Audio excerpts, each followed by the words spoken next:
السلام علیکم ناظرین حضرات، چینل کو ابھی سبسکرائب نہیں کیا ہے تو چینل کو سبسکرائب کر لیجئے، ساتھ میں بیل آئیکن ضرور دبا دیجئے تاکہ آنے والی ویڈیو کی نوٹیفیکیشن آپ کو ملتی رہے۔ فَلْيَصُمْ، تم میں سے جو کوئی یہ مہینہ پائے اس میں روزہ رکھے، حکم دیا گیا۔ اب جو بات عرض کرنے جا رہا ہوں سب طرف سے توجہ ہٹا کر، سوچ کو، دماغ کو خالی کر کے میری گفتگو کو دل و دماغ میں اتارنے کی کوشش کریں۔ پیغمبر رحمت صلی اللہ علیہ وسلم کی بعثت کے وقت دو قسم کے لوگ پائے جاتے تھے، اور آج بھی یہ دو قسم کے لوگ آپ کو پائے جائیں گے۔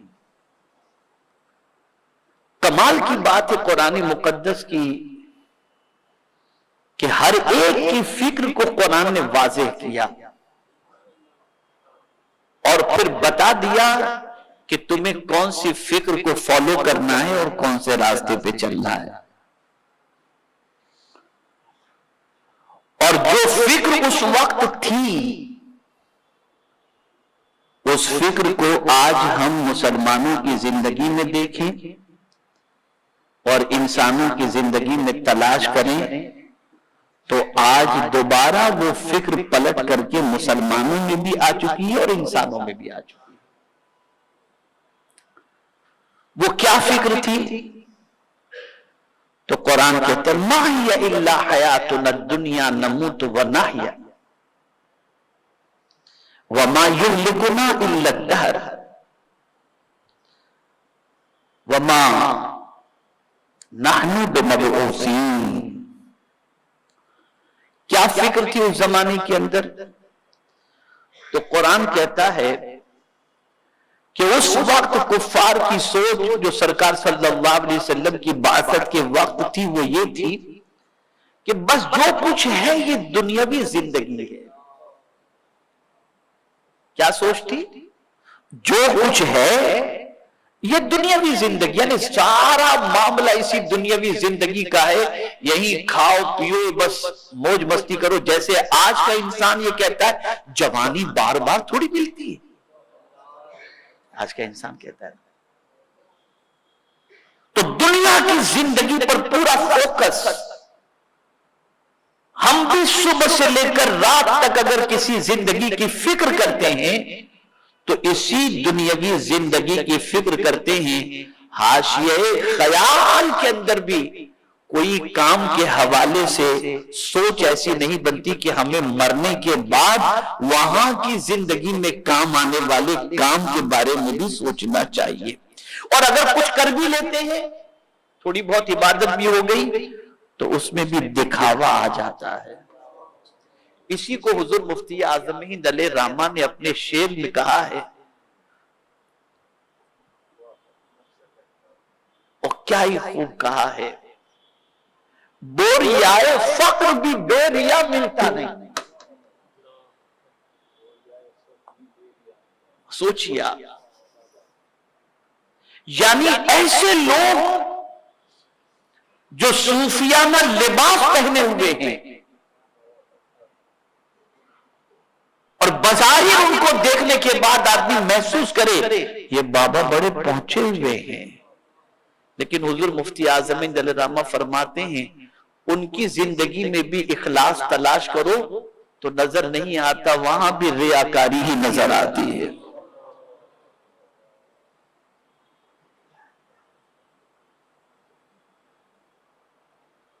تو یا تو ہم اس دنیاوی زندگی کو پرائیورٹی دے کر بیٹھے ہو، اتنی پرائیورٹی ہم نے دے دی کہ یہی کے لیے سب کچھ کر رہے ہیں، اور اس زندگی کے حوالے سے کوئی فکر نہیں۔ تو قرآن نے ان غیروں کی فکر کو اجاگر کیا، مَا هِيَ إِلَّا حَيَاتُنَا الدُّنْيَا نَمُوتُ وَنَحْيَا وَمَا يُهْلِكُنَا إِلَّا الدَّهْرُ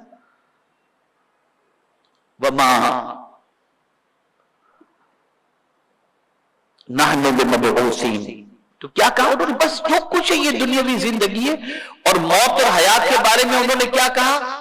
موت اور حیات تو ایک چکر ہے، اسی طرح چلتا رہتا ہے، بس جیے اور مرے یہ تو چلتا رہتا ہے، لوگ آتے ہیں اور چلے جاتے ہیں، یہ ایک چکر ہے جو چلتا رہتا ہے۔ اور پھر اس کے آگے مزید خطرے کی جو بات ہے اسے سمجھیں، وَمَا يُهْلِكُنَا إِلَّا الدَّهْرُ، ہمیں گردش زمانہ ہی ہلاک کرتا ہے، یعنی یہ ماحول ایسا بن جاتا ہے اور موت واقع ہو جاتی ہے۔ وہ یہ نہیں کہتے کہ قدرت ہلاک کر رہی ہے، بس یہ ماحول ہے، بس آئے ہیں، ٹائم پورا ہوا چلے گئے، بس یہاں تک کی بات۔ اب جو آگے قرآن کہہ رہا ہے وہ بہت زیادہ سمجھنے کی بات ہے، وَمَا نَحْنُ بِمَبْعُوثِينَ، اور ہم دوبارہ اٹھائے نہیں جائیں گے، یعنی جو کچھ کرنا ہے اسی دنیا کے لیے کرو، مرنے کے بعد دوبارہ اٹھائے جانے کی فکر اور جواب دینے کی فکر اسے ذہن سے نکال دو۔ سارا معاملہ اسی دنیا کا ہے اور اسی دنیا کی زندگی کے اندر تم اپنی لمحات کو گزارتے رہو، یہاں کے لیے سب کچھ کرتے رہو۔ یہ فکر حضور صلی اللہ علیہ وسلم کی بعثت کے موقع پر ایک قسم کے لوگوں کی تھی، اور مزید دوسری فکر کیا تھی اسی کے ساتھ؟ اب آگے سنیں، میں قرآن سے سمجھا رہا ہوں۔ ان کی فکر کیا تھی؟ ان کی فکر کا معاملہ یہ تھا کہ جب انہوں نے یہ دنیا کی زندگی کو سب کچھ سمجھ لیا تو کوئی اخلاقی ضابطہ نہیں تھا ان کے پاس، کہ کیریکٹر کو درست کرنا، نگاہوں کو نیچی رکھنا، برائیوں سے بچنا، بدکرداری سے بچنا، غریبوں کا خیال کرنا، مصیبت زدوں کا خیال کرنا، سیدھے راستے پر چلنا، یہ کوئی فکر نہیں۔ بس کیا فکر ہے؟ کھاؤ پیو موج کرو، یہ فکر۔ اور آج بھی کھانے کے شوقین نہ جانے کھانے کے لیے کہاں کہاں جاتے ہیں، اور یہ کہتے ہیں کھانے نہیں کھائے، کھانے ہی کے لیے تو پیدا ہوئے، معاذ اللہ من ذالک۔ اچھا کھانا گناہ کا کام نہیں ہے، لیکن زندگی کھانے کے لیے ہی سمجھنا یہ گناہ کا کام ہے۔ تو دوسری سوچ ان کی کیا؟ پہلی سوچ تو کیا ہے کہ یہ دنیا کی سب زندگی ہے، کھاؤ پیو موج مستی کرو، بس یہ سب کچھ ہے، اللہ کی بارگاہ میں دوبارہ تھوڑی اٹھائے جائیں گے۔ اب دوسری سوچ کو قرآن نے کیا فرمایا؟ یَأْکُلُونَ کَمَا تَأْکُلُ الْأَنْعَامُ فَالنَّارُ مَثْوًى لَهُمْ۔ قرآن کہتا ہے کہ یعنی یہ لوگ روحانی اور اخلاقی قدروں اور تقاضوں سے بے پرواہ ہو کر کھانے پینے ہی کی زندگی کو اصل مقصد انہوں نے سمجھ لیا کہ یہاں آئے ہیں کھانے پینے کے لیے۔ تو اب ایسی سوچ رکھنے والے کی سزا بھی قرآن نے بتا دی۔ قرآن کہتا ہے فَالنَّارُ مَثْوًى لَهُمْ، ان کا ٹھکانہ جہنم ہے۔ یہ ہوئی پہلی سوچ جو رسول اعظم صلی اللہ علیہ وسلم کی بعثت کے موقع پر لوگ جو تھے ان میں سے ایک قسم کے لوگوں کی یہ سوچ تھی۔ میرے پیارے آقا صلی اللہ تعالی علیہ وسلم کے پیارے دیوانوں، دوسری قسم کے جو لوگ تھے ان کی پوزیشن کیا تھی؟ وہ یہ سمجھتے تھے یہ دنیاوی زندگی، اس میں ہمارے لیے رکاوٹ جو ہے روحانی ترقی میں رکاوٹ کے لیے یہ کھانا پینا، جنسی تعلق قائم کرنا، اچھے کپڑے پہننا، یہ ساری چیزیں روحانی ترقی کے لیے رکاوٹ ہیں۔ اس لیے اب کوشش یہ کی جائے کہ سب کچھ چھوڑ کر پہاڑوں کے اندر چلا جایا جائے، راہب بن جایا جائے، ترک دنیا کی زندگی اختیار کی جائے۔ قرآن نے اس کو بھی منع فرمایا۔ یہ دوسری قسم کے لوگ تھے۔